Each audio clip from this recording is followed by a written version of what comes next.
Good afternoon, and it's too loud. Try that again. Good afternoon, ladies and gentlemen. Welcome to the INJ Predator exhibit. Nice to have you all with us today. My name's Bob. I'm the floor manager. I'm going to be your host for the next 20 minutes or so. During that time, we're going to feed the majority of the animals that you see in this exhibit behind me. Obviously, the majority, I'm talking about the fish. He's my president. We feed in this exhibit every day at this time, 3 o'clock. But we don't feed all the animals every day. Although we feed every day, we have a program. 3 different feeds that we do. The feed that you're going to see today is our standard feed. We call it a saturation feed or a drop feed. And what will happen shortly is the colleague of mine on the roof will literally drop the food in, and the fish will feed themselves. If you like, it's takeaway time for the fish. And this happens 3 times a week. I'll tell you what's on the menu once I see the food coming down. It's quite a quick feed. The fish make short work of the food as it drops down, but there's quite a lot that we can tell you about why it's happening. 3 days a week, Tuesday, Thursday, Saturday. Not all the animals get to eat though when we do this drop feed. The rays, for example, are bottom feeders. If you've ever watched a ray that comes off the paddle, you'll notice that the mouth is underneath. The ray swims this way, but his mouth is underneath. The rays hope that some of the food, at least today, is going to land on the seabed. It probably won't, because the fish will eat it before it reaches the seabed. We can't take the chance that maybe some food will land there, maybe it won't. And for this reason, on Mondays, Wednesdays and Fridays, divers go into the exhibit and they hand feed the rays. They also hand feed our turtles. We have 2 turtles in here. One is a loggerhead, she's rather large. The other one is a much smaller green turtle. And we have to hand feed our turtles because they're too slow to compete with the fish. Turtle, not the fastest animal in the sea world, and in any event, it only uses its front flippers to propel itself through the water, which is a further disadvantage. So it can't compete fairly with the fish. We then feed our turtles by hand on Mondays, Wednesdays, and Right. So, 6 days have been covered. I haven't mentioned Sunday, and I haven't mentioned sharks. Well, put the two together. Sunday afternoon at 3 o'clock is an exciting time, because that's when we feed the 5 sharks here. Only once a week. A bit unfair, you might think. Sharks, you see them go past, they're the biggest animals in here, and everything else gets fed 3 times a week. Sharks, once a week. But there's a good reason for that. These sharks are ragged-toothed sharks. That's the species. Incidentally, it's probably the most common type of shark to be found in our South African waters. They're also very docile animals. But the point I'm coming to now is that they have a very slow metabolism. They don't need to eat more frequently than once a week. In fact, the way they eat is to take a whole fish. This is what we feed them on Sundays. They gulp it and swallow it. And then the digestive process kicks in internally, and depending on how many fish they take on a Sunday, that will determine when they need to feed again, whether it's in 7 days' time, 10 days' time. Sometimes they can go for even longer between feeds. So that's our feeding program for the animals here. Now, I've got 2 minutes, which is going to allow me to swing things around. I've been talking about how we feed them, but I now want to talk about how they feed us. Since time immemorial, man has relied on the sea as a source of food. And if you're anything like me, you'll certainly hope that that's going to continue. But I'm sure you know, as well as I do, that our fish stocks are being depleted. Depleted at an alarming rate. Not just ours. This is happening around the world. And it's a great concern.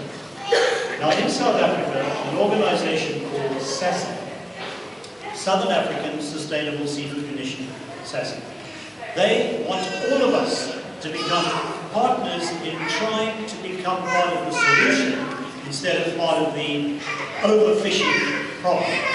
And we can do this by choosing selectively when we go and buy our fish. Whether we buy from a retail outlet or from a restaurant, we can make the right choice. And to help us make the right choice, SASSI has categorized the fish into 3 different categories. Those that they put on their green list are sustainable. In other words, they are more or less keeping up with the rate at which they're being caught. These are the ones that SASSI is now asking us to buy when we go and buy our fish. There's an orange list. The fish on the orange list are struggling somewhat. They're being caught faster than they can reproduce, and that's a concern. Then there's a red list. The red list is a very, very dangerous list. Many of the fish on the red list are endangered. Others are very close to it. They can't keep up, their populations are compromised. How do we know what to buy? This little pamphlet has inside 3 color columns, green, orange, and red. I know it's very small and you probably can't see it. On that wall, there's a big poster with a green column, an orange column, and a red column. Listing the fish, as does this, in the different columns, and asking us to buy green. These are available to you. As you leave the aquarium, they'll be on display on the information counter. Please help yourself to one.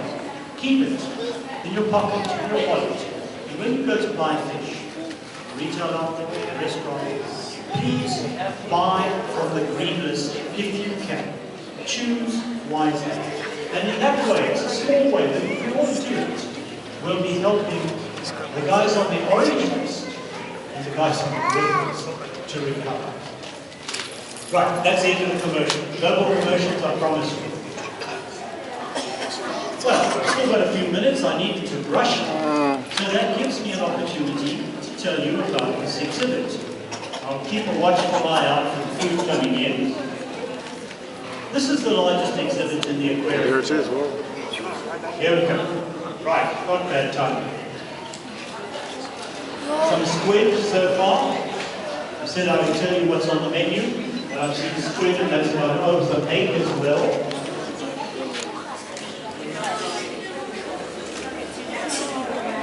More squid.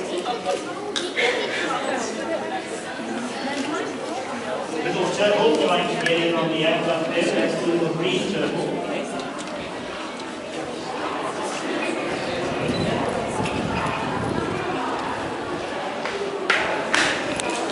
So far, all we're seeing is squid and pig. Ah, it's got it.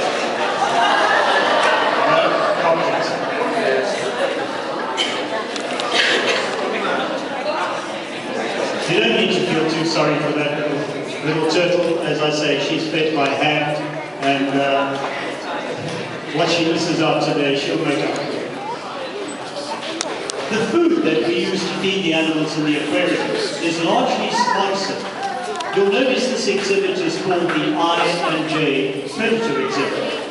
And if you're a South African, that logo up there, I&J, will be familiar to you. You'll recognize that as one of our big fish processing companies. And I&J sponsor the bulk of the food that we use to feed the animals. So we're very grateful for that sponsorship.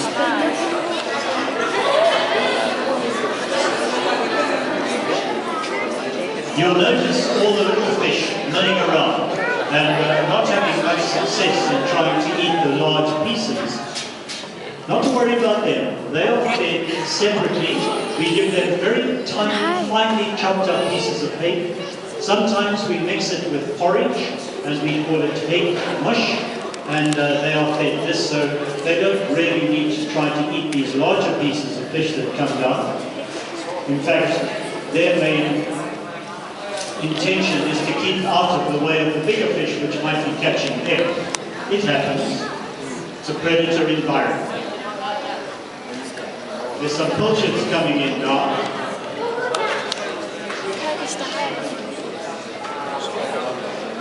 You'll notice the sharks swim straight through all this activity. They take no interest in these pieces of fish as they float down. The sharks, as I said earlier, take a whole fish which they swallow. So tiny little bits like these pieces don't interest them, don't excite them at all.